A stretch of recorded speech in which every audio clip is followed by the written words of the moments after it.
It's early evening, getting toward the end of the rush hour on the city streets, the beginning of the rush hour at Metro's huge De Bolivar garage.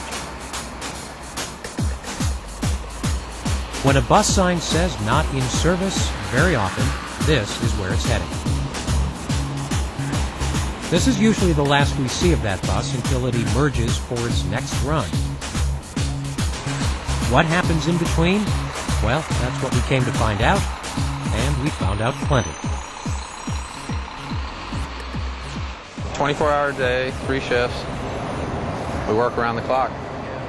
We got here a little before the beginning of the evening rush, so that second shift supervisor Chad Schmidt could walk us through and explain the workings of this busy place. So I guess I was thinking that, the buses all came in, they parked, everybody went home, and people came back in the morning, but it's really kind of a constant 24-hour day thing. Yes, they have to get fueled before they get parked, and that's what these buses are waiting for right now. Well, sure, they have to be fueled. I knew that, and cleaned and fixed. It's just that I'd never really thought about when or where or how. So here's what happens in this place. The bus is brought in at the end of the driver's shift. And if everything's been working fine, the driver is told where in the big parking area to drop it off. Although the first stop is only a few feet ahead. This is where the till, the money box, is opened with an electric key. It's removed and replaced with an empty one. The full money box is then emptied into a safe. Then the driver parks in the assigned spot, and the driver is done for the day. The bus is not.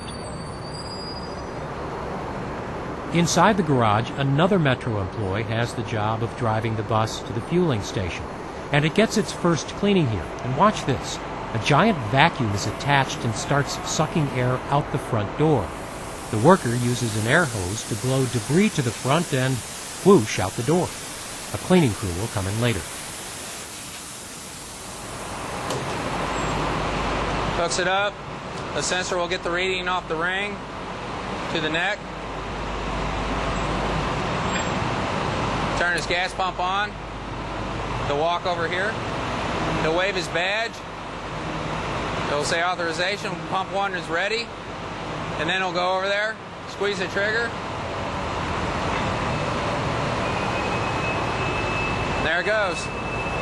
As it's fueling, what he'll do is he'll check all the major commodities in the back, coolant, transmission fluid, oil, and then he'll ship it on its way. He'll add if it needs it. How big's the fuel tank? 140, 120 on the smaller ones, roundabout.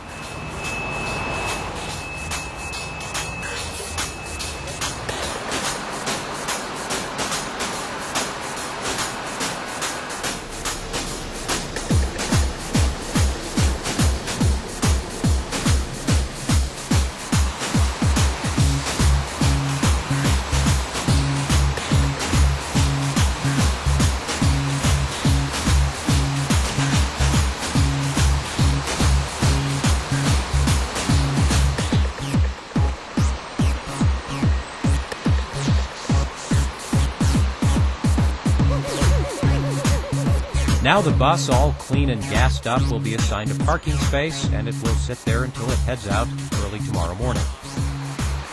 That's the routine if everything is going well. But this is the place where drivers report any problems they've had during their shift.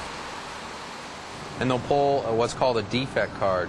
Anything they have problems with their bus, or any problems, and then they'll write it up, okay? Left flasher not working, turn signal. Okay, that bus is actually in the shop right now getting repaired. Our parts truck is coming in. That's our parts truck. It delivers parts and everything from the main shop. What breaks down the most? It's not breaks down, it's door glass, glass vandalism, that kind of stuff. As far as breaking down, we keep up on the maintenance of it, and we catch more stuff on inspections than we actually do breakdowns. 2037, the fuel tank was leaking on it, and we had the fuel tank pulled out of it the day before. One of my mechanics will get it out tonight, and it will be down 1 day. This one here is a brake job. 9515 is a brake job. Day crew is doing that. I've always wondered, why on the buses these little green flags on the Indicators? bolts? Yeah. It's basically a quick inspection. Because if the indicator actually moves up here, that means the lug is loose. Or if they're melted off, that means the brakes are getting hot. You've answered the one question I've had for a long time.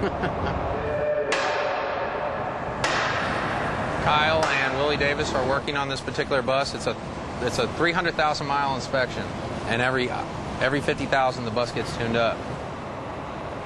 Every day, a bus will put on hundreds of miles just going back and forth on that day's route. So routine maintenance is absolutely key to keeping these buses running for 300,000 miles and longer.